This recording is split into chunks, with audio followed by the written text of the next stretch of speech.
driven by good. As the flames danced under her feet, she stared into her persecutor's eyes.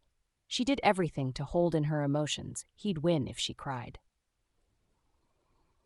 She spent her prime in this quiet village. It offered her the solitude she craved, the communal bond they valued.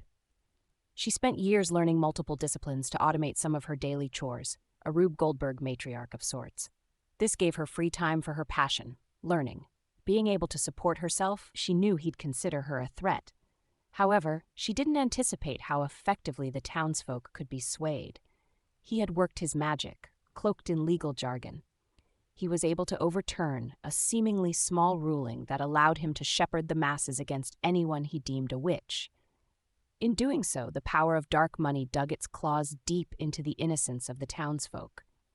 The Gentrys, through a network of nonprofits, had invested a fortune into pamphlets to spread the word that lonely cat ladies were conspiring to destroy the fertile lands they sought to control. As expected, an unease festered from a small thorn to a severe infection. The most timid townsfolk were convinced the limb must go to save the body. The soul would fare much grimmer. The townsfolk were relieved when he dictated they look away, told it was for their safety. He threatened the watchers with her curse. He knew the truth. They'd see what they inflicted on their neighbor. They would want to change who they had become. They would refuse to support him. The townsfolk avoided eye contact. They feared challenging what they knew was wrong. They let the atrocity continue. They would go home that night and remind themselves of how good they were. To believe otherwise would be too life-shattering. As the loving warmth drowned her pain, her mind flooded with memories of past and unexplainably of future. She foresaw this would not be the end of the hunt.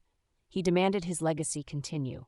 She wielded a power that would hold him captive for centuries. She didn't let him see her cry. As she took her last breath, a spell was unknowingly cast, but not by her.